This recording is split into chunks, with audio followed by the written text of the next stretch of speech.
के स्मरण में है कि नहीं वो पता नहीं हमको, पर हमने कहा था कि मान लो यदि कोई बहुत ज्यादा कार्य अटक रहा हो, बहुत ज्यादा कार्य अगर अड़ रहा हो, तो बेलपत्री के वृक्ष के नीचे की मिट्टी का भी अगर तिलक रोज लगाकर आप अपने कार्य के प्रति जाओगे तो 15 या 20 दिन में या 1 महीने में वो कार्य पूर्ण होता ही है। बेलपत्री के वृक्ष की मिट्टी चंदन के बराबर, चंदन।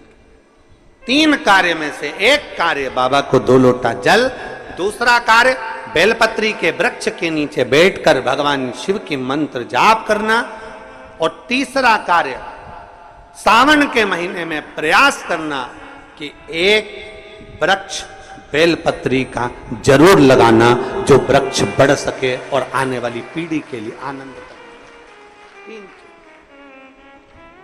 बेलपत्री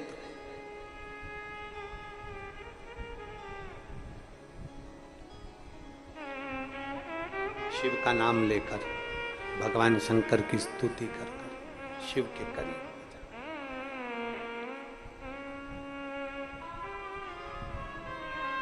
शिव को समर्पित कर,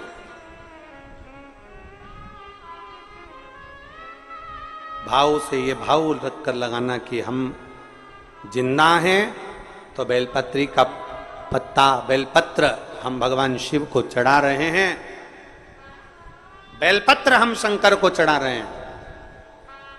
जब हम नहीं रहेंगे तब वो बेलपत्र का पौधा जब बड़ा हो जाएगा तो उस बेलपत्र को कोई शिव पर चढ़ाएगा। हमारे मरने के बाद भी हमारी बेलपत्र शंकर को चढ़ती रहेगी और हमारा कल्याण होता रहेगा। समर्पित कर,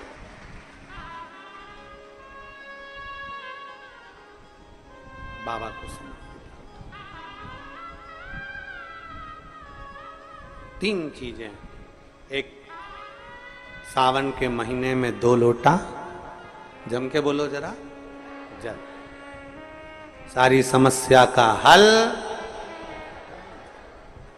दूसरा बेलपत्र के वृक्ष के नीचे श्री शिवाय नमस्तुभ्यम, या पंचाक्षर मंत्र नमः शिवाय, या षडाक्षर मंत्र ओम नमः शिवाय।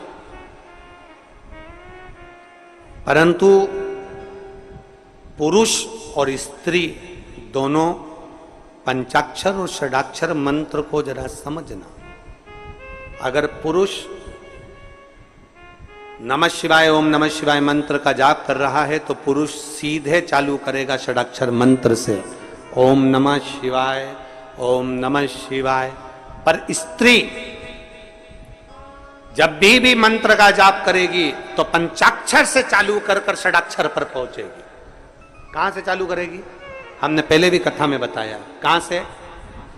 जम के बोलिए जरा, नमः शिवाय, फिर बाद में षडाक्षर पर आएगी ओम नमः शिवाय, नमः शिवाय ओम नमः शिवाय, नमः शिवाय ओम नमः शिवाय, नमः शिवाय ओम नमः शिवाय, नमः शिवाय ओम नमः शिवाय। पुरुष ओम नमः शिवाय ओम नमः शिवाय ओम नमः शिवाय जप सकता, पर स्त्री पंचाक्षर से चालू कर कर षडाक्षर पर पहुंचेगी और पुरुष षडाक्षर से चालू कर देगा, ओम नमः शिवाय ओम नमः शिवाय ओम नमः शिवाय ओम नमः शिवाय ओम नमः शिवाय। ये पुरुष चालू कर दिया, पर स्त्री जब जपेगी नमः शिवाय ओम नमः शिवाय ओम नमः शिवाय ओम नमः शिवाय, पंचाक्षर से चालू करा।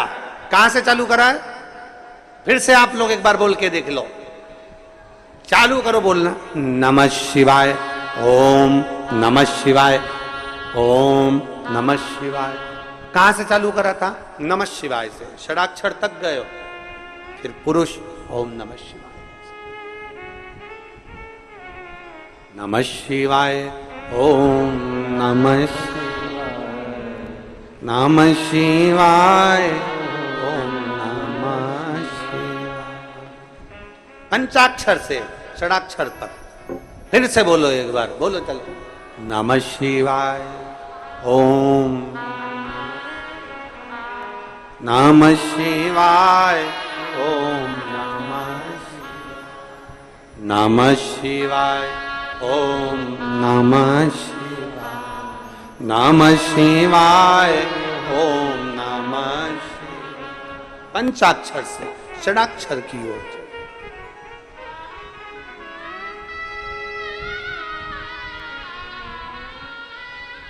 गंगा जी के जल में चला जाता है और गंगा जी के जल से 6 पुत्र जन्म ले लेते हैं। 6 पुत्र जिनका नाम कृतिकाओं ने एक कर कर षडानंद कार्तिकेय रख दिया। कार्तिक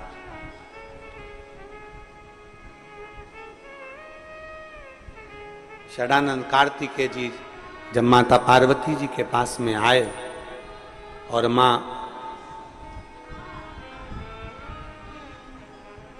माता पार्वती जी के पास में आते हैं और माता पार्वती जी को प्रणाम करते हैं, बाबा भोलेनाथ जी को प्रणाम करते हैं, औगड़दानी को नमन करते हैं, प्रणाम करते हैं, दंडवत करते हैं, साष्टांग करते हैं, फिर तारकासुर का संहार करने के लिए जाते हैं। अपने घर से जब निकलो पहले 1 लोटा जल महादेव को समर्पित करो। घर में जो बुजुर्ग हैं, बड़े हैं, उनके चरण छुओ। माता पिता भाई भाभी जो घर में बड़े हैं उनके चरण छुओ। क्यों? क्योंकि शास्त्र कहता है जब घर से निकलते हैं 1 लोटा जल चढ़ाकर चरण छूकर जब हम अपने काम के लिए जाते हैं तो हमारे साथ अपने माता पिता का तप बल भी हमारे साथ, महादेव की कृपा भी हमारे साथ जाती है। 3 चीजें हैं शिव महापुराण में। एक पाशुपत्य अस्त्र है, एक पाशुपत्य अस्त्र है, एक पाशुपत्य योग है और एक पाशुपत्य व्रत है। 3 चीजें। पाशुपत्य योग, पाशुपत्य अस्त्र और पशुपति व्रत। पशुपति अस्त्र को, पाशुपत्य अस्त्र को हम धारण नहीं कर सकते क्योंकि हम में इतना बल नहीं है कि हम भगवान से पशुपति अस्त्र लेकर आ जाएं और अपनी रक्षा कर लें। हम में बल नहीं है, हम इतना तप, हम इतनी साधना, हम इतना व्रत नहीं कर सकते। पाशुपत्य योग भी हम नहीं कर सकते। पर संपूर्ण विश्व के कल्याण के लिए शिव महापुराण में एक पशुपति व्रत वर्णन किया गया कि कुछ नहीं कर सकते तो पशुपति व्रत यदि कर लिया तो बाबा सुनता जरूर है, धारण कर ले वे पशुपति व्रत। पशु कितने व्रत होते हैं? कितने दिए लगते हैं? 6। प्रसाद के 3 हिस्से, 5 दिए मंदिर में, 1 दिया अपने घर के दरवाजे। जिस मंदिर में पहला व्रत होता है उसी मंदिर में 5 व्रत होते हैं। व्रत के लिए मंदिर नहीं बदला जाता। दूसरे के घर का पानी पीकर, दूसरे के घर का भोजन कर कर, दूसरे के घर का अन्न खाकर, दूसरे के घर की चाय पीकर, दूसरे के घर का फलाहार कर कर या दूसरे के घर का अन्न भाग ग्रहण कर कर पशुपति व्रत नहीं होता। जिस दिन आपका पशुपति व्रत है उस दिन अपने ही घर का भोजन, अपने ही घर का पानी, अपने ही घर की चाय, अपने ही घर का पूजन साहित्य, अपने ही घर की सारी सामग्री होना चाहिए। दूसरा व्रत तुम्हारा आज सोमवार का पशुपति व्रत है, तुम किसी से मिलने चले गए, उसके घर का पानी पियाए या उसके घर की चाय पियाए, व्रत खंडित हो जाता है। उस व्रत का कोई मूलता नहीं। जिस दिन तुम्हारा व्रत है उस दिन पूजन का सामान भी तुम्हारे घर का होना चाहिए, जल भी तुम्हारे घर का होना चाहिए, भोजन भी तुम्हारा, प्रसाद भी घर में। यहां तक कहा गया कि पशुपति व्रत में बाजार का प्रसाद नहीं लाना, घर में मीठा बनाना है। खीर बना लो, हलवा बना लो, तुम्हारी मर्जी पड़े जो बनाओ, मीठा चावल बनाओ, चाहे पुआ बनाओ, तुम्हारी मर्जी पड़े, चाहे तुम मालपुआ बनाओ, चाहे तुम रबड़ी बनाओ, खीर बनाओ, तुम जो बनाओ, पर घर में बनाओ। उतना बनाओ जिसके 3 हिस्से हो जाएं, 2 हिस्से मंदिर में, 1 हिस्सा अपने साथ आ जाए। जब भोजन ग्रहण करो शाम को वो प्रसाद का जो हिस्सा लेकर आए हो वो पूरा खाओ पहले, फिर प्रसाद लेने के बाद फिर भोजन। पशुपति व्रत में ऐसा वर्णन नहीं है कि तुम नमक नहीं खाओगे या ये नहीं खाओगे या वो नहीं खाओगे। शाम के समय भोजन करना है। अब शाम को भोजन करना है तो पहले भगवान का पूजन कर कर जो प्रसाद लेकर आए हो वही प्रसाद का हिस्सा पहले खाओ, फिर भोजन करो। बस इतना जरूर याद रखो कि दूसरे के घर का अन्न नहीं, दूसरे के घर जाकर पानी मत पियो, दूसरे के घर जाकर चाय मत पियो। जिस दिन सोमवार का तुम्हारा पशुपति व्रत है उस दिन अपने घर में रहकर भगवान की भक्ति कर कर भाव से पूजन करो। अपने घर की चाय पियो, अपने घर का पानी पियो, मायके का भी नहीं, किसी के घर का नहीं, अपने घर का। अगर मायके गए हो तो फिर अगला सोमवार कर लो, दूसरा सोमवार कर लो, पर वो सोमवार फिर मान्य नहीं। अगर आपने किसी के घर का भोजन किया है तो फिर वहां पर कुछ शुल्क दो, पैसा दो, उसके बाद वहां से चलो। चाय पिए वहां शुल्क दो, क्योंकि अपने को किसी के घर का भाग ग्रहण कर कर हम अपना भाग पशुपति व्रत का नहीं दे। पशुपति व्रत। अब कई लोग कहते हैं गुरुजी पशुपति व्रत कब चालू करना चाहिए?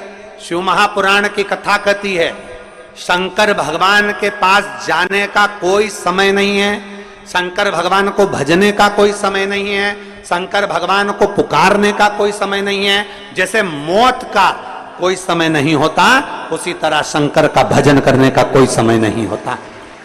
जब तुम्हारा मन कर जाए, जब तुम्हारा दिल कर जाए, जब तुम्हारा इच्छा कर जाए तब तुम पशुपति व्रत प्रारंभ कर सकते हो। पर यदि आपका 16 सोमवार का व्रत है और साथ में पशुपति व्रत कर रहे हो तो वो स्वीकार नहीं होगा। तुम्हारी एकादशी सोमवार के दिन पड़ गई और तुम एकादशी का व्रत कर रहे हो और सोचो पशुपति व्रत भी कर लूं तो वो स्वीकार नहीं होगा। पशुपति व्रत केवल पशुपति व्रत ही रहे। पशुपति व्रत। कढ़ाई में जितना सामान बनाया तुमने, जितनी खीर बनाई, जितना सामान बनाया पूरा की पूरा लेकर जाना। ये नहीं कि कढ़ाई में छोड़कर चली जाऊं, आधा बच्चों के लिए छोड़ जाती हूं, आधे में से 3 हिस्से कर दूंगी ना। कढ़ाई में अगर छोड़कर चले गए तो प्रसाद के 2 हिस्से तो वहीं होगा, क्योंकि बना तुम शिव जी के लिए रहे थे, बना तुम भगवान के लिए, हिस्सा नहीं छोड़। एक पत्र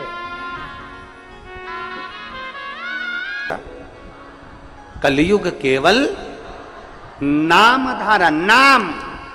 उन्होंने कलयुग में यह नहीं कहा कि राम धारा की कृष्ण धारा की शिव धारा की यह धारा, उन्होंने कहा कलयुग केवल नाम धारा। तुम्हारी मर्जी पड़े तो राम बोलो, तुम्हारी मर्जी पड़े कृष्ण बोलो, तुम्हारी मर्जी पड़े शिव बोलो, तुम्हारी मर्जी पड़े दत्त बोलो, तुम्हारी मर्जी पड़े देवी बोलो, तुम्हारी मर्जी पड़े कुल देवता का नाम लो, तुम्हारा जो मन पड़े वो नाम लो। पर कलयुग में नाम जरूर लो, क्योंकि कलयुग का सार तत्व केवल नाम से है, परमात्मा के भजन से। शिवाय नमस्तोभ्यम। ओम नमः शिवाय, नमः शिवाय। जब राम नाम, कृष्ण नाम, शिव नाम, परमात्मा का नाम हम जब लेते हैं तो वो यमराज भी छोड़ देता, छोड़ना पड़ता है। मार्कंडे बाबा का चरित्र कहता है, मार्कंडे बाबा को केवल छोटी सी उम्र मिली थी और कह दिया उसके माता पिता ने शंकर जी को पकड़ ले, शिव जी को पकड़ा। आखिरी में शंकर का गुणगान कर रहे थे, नाम ले रहे थे और यमराज आ गया, छोड़ना पड़ा। नाम का असर बड़ा होता है। जैसे ही फोन लगाया, नाम दिया कि किसकी गाड़ी, नाम सुना, छोड़ दी गई। तो परमात्मा का नाम लोगे तो यम की कैद से भी छूट जाओ। करते आज के जमाने में दान तो ऐसा करते हैं कि घर में जो कबाड़ा है उसको साफ करना है तो किसी को दे दिया जाए, बस वहां से वहां, वहां से वहां, वहां से वहां चलता जाता है ना। इसलिए मेरे शंकर भगवान को वस्त्र तुम्हारा, आभूषण तुम्हारा, तुम्हारी ज्वेलरी, तुम्हारा धन, तुम्हारी दौलत, तुम्हारी संपदा, तुम्हारी सत्ता, तुम्हारा वैभव मेरे शंकर भगवान को नहीं चाहिए। शंकर भगवान को तो रोज 1 लोटा जल चाहिए, क्योंकि जल कभी पुराना नहीं होता। जल जब यूज करोगे तब वो ताजा की ताजा है, जल का प्रयोग जब करोगे वो जल जल ही रहेगा। अग्नि, जल, हवा, पृथ्वी, आकाश कभी बासा नहीं होता, कभी बासा नहीं कहलाता। जल भी बासा नहीं कहलाता, जल जल ही रहता है। गंगा जल को तुम 2 साल, 5 साल, 10 साल, 20 साल, 25 साल पुराना गंगा जल भी तुम्हारे घर में रखा है तो वो बासा नहीं कहलाएगा। तुम्हारे ट्यूबवेल को खुदवाए हुए, तुम्हारे यहाँ कुआं खुदवाए हुए, तुम्हारे यहाँ बावड़ी लगाए हुए, तुमने जो कुंड खुदवाया, कुंडी खुदवाई, तालाब बनवाया, बावड़ी बनवाई, उस कुएं में जो पानी आता है वो कुआं खुदवाए तुम्हारे सालों हो गए, बरसों निकल गए, पर वो कुएं का जल हमेशा ताजा की ताजा ही कहलाता है। कभी भी पृथ्वीवासी नहीं कहलाती, हवावासी नहीं कहलाती, जलवासी नहीं कहलाता, अग्निवासी नहीं कहलाता, आकाशवासी नहीं कहलाता। ये सब ताजे की ताजे हैं। इसका प्रयोग जब करोगे, तुम्हारे शरीर में ऑक्सीजन की कमी हो रही है, तुमने तुरंत वायु का प्रयोग करा, ताजा की ताजा है। शिव जी को तुमने जल चढ़ाया, जैसा भी तुम्हारे घर में जल था, जिस भाव में तुम्हारे यहाँ रखा हुआ था, जैसा रखा हुआ था, वैसा एक लोटा लेकर शिव जी के पास पहुंच गए। शंकर भगवान ने ये नहीं कहा कि जल बासी है कि ताजा है।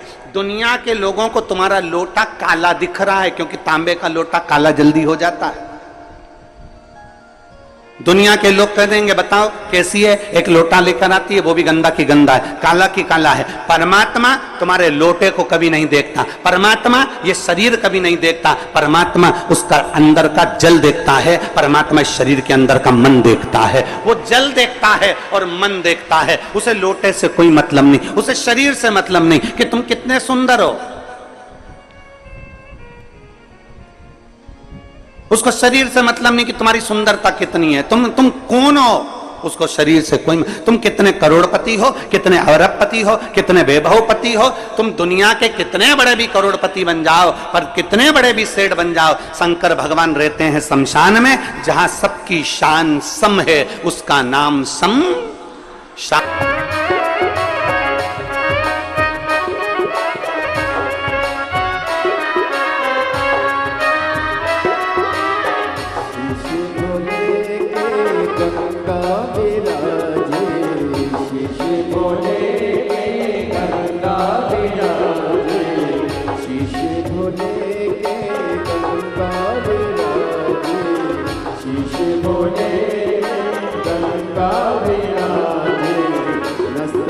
गंगा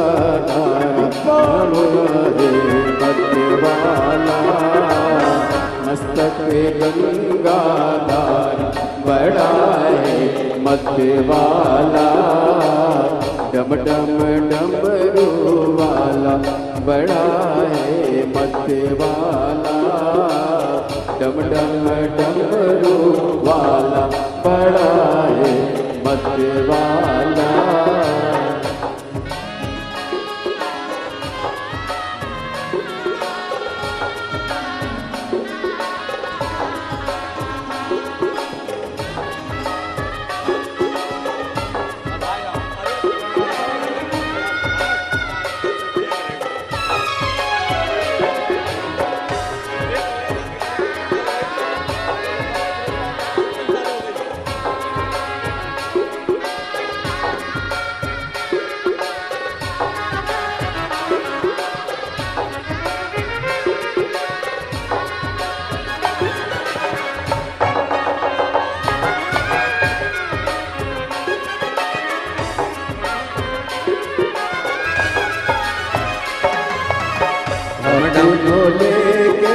डमरू विराजे हाथ बोले के डमरू विराजे, डमरू विराजे हाँ डमरू विराजे, डमरू विराजे हाँ डमरू विराजे, हाथों में त्रिशूल वाला बड़ा है मत वाला, हाथों में त्रिशूल वाला बड़ा है मत वाला, डम डम डमरू वाला बड़ा है मत वाला, डम डम डमरू वाला बड़ा है मत वाला।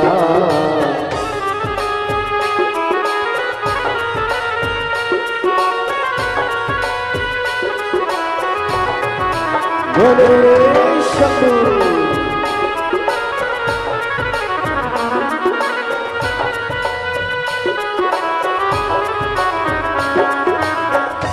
डम डमरू वाला बड़ा है मत वाला, डम डम डमरू वाला बड़ा है मत वाला, अरे डम डम डमरू वाला बड़ा है मत वाला डम डम डमरू वाला बड़ा है मत वाला। बड़ा है मत वाला, हार हार अपने स्थान पर बैठकर बाबा से, आज प्रदोष का दिन है, बड़े भाव से दिल से बाबा से प्रार्थना करिए, हृदय से बाबा से विनय करिए। जितना और प्रदोष का ही समय प्रारंभ होगा, बड़े भाव से आप और हम जैसे बाबा से निवेदन कर सकते हैं, दिल से अपने मन की बात।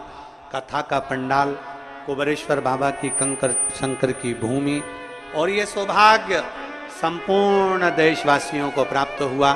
अपने अपने घरों से भी जो कथा सुन रहे हैं, दिल से बाबा से प्रार्थना करिए। श्री शिवाय नमस्तु, श्री शिवाय नमस्तु, श्री शिवाय नमस्तु, श्री शिवाय नमस्तु, श्री शिवाय नमस्तु। भोला सब दुख का ओ भोला सब दुख का, शिव शंकर जपो तेरी माला, भोले बाबा जपो तेरी माला, भोला सब दुख का ओ भोला सब दुख का। वेश है मंगल, वेश है मंगल, शमशान वासी हमारा, शमशान वासी हमारा, ओ भो सब दुख का